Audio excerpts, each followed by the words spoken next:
This is a video response to the Biblethumpingwingnut's video, Stupid Atheists. When you say that God doesn't exist, you abandon knowledge, morality, and truth. You're adorable. We don't say God doesn't exist. We say we don't believe God exists.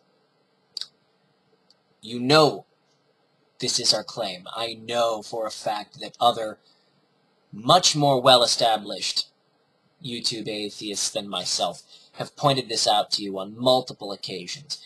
You are ignoring the actual definition of atheism in favor of your fantasy, but it seems to be a pattern with you.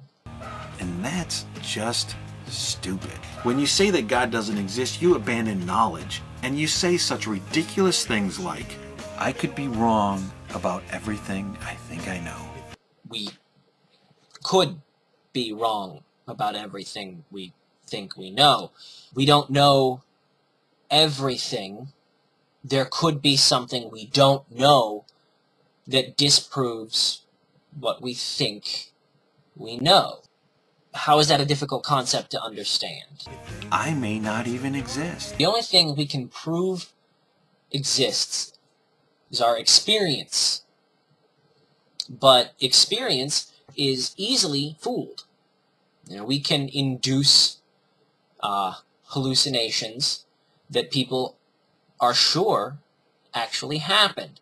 So, the experience of the world around us, hypothetically, could very well just be one extremely elaborate delusion. Are you kidding me? When you say that God doesn't exist, you abandon morality and say such absurd things like, nothing is absolutely wrong in every situation, not even rape. I am so happy that you're bringing up specifics, because I know where to find examples of probably every specific you're about to bring up. Can you guess where?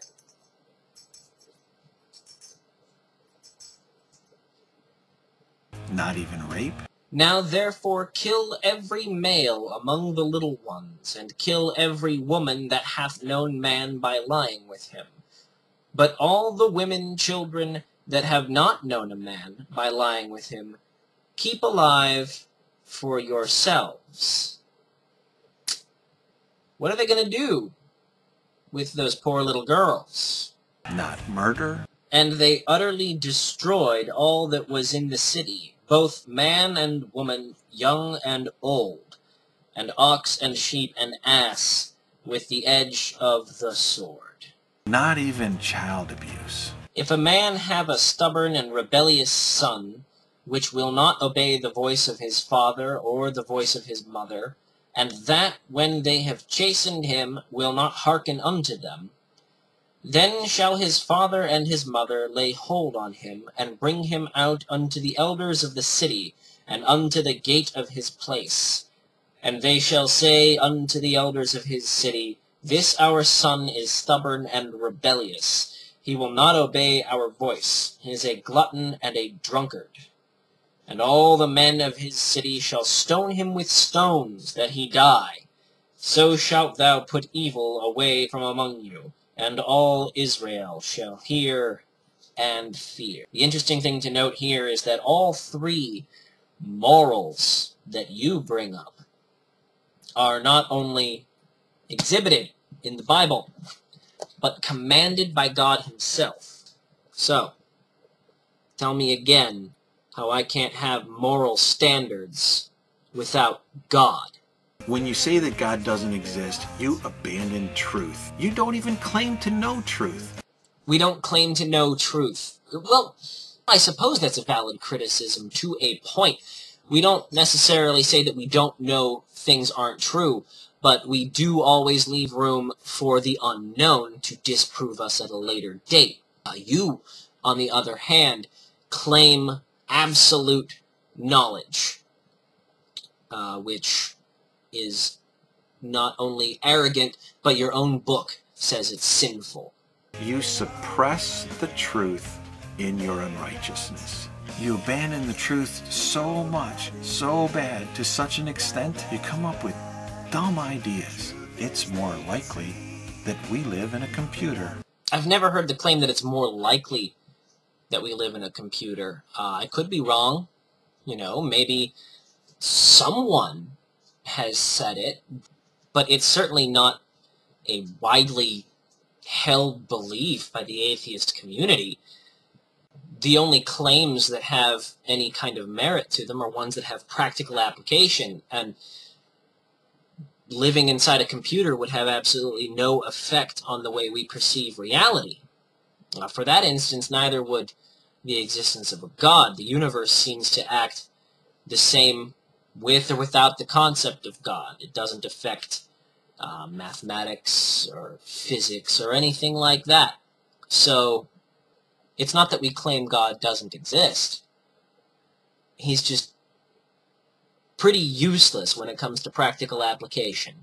I've been told that I argue from an intellectually dishonest position. You do argue from an intellectually dishonest position. An intellectually dishonest position is arguing from a position where you say you're right and nothing can prove you wrong. You will not change your mind no matter what evidence is presented to you. So the fact that we can look at the evidence and conclusively prove that the universe is billions of years old and that the Earth is much older than your 6,000 to 10,000 year figure, you don't change your mind, no matter how solid the evidence is. That's intellectual dishonesty, sir. Because I claim I know things. It's not that you claim to know things, it's that you claim to know things, first of all, that you can't know.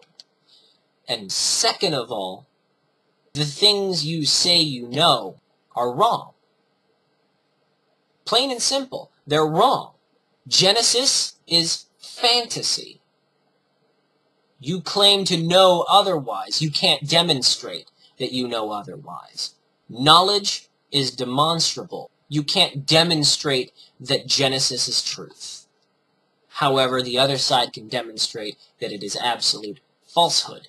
The fact that you're not changing your mind is the very definition of intellectual dishonesty.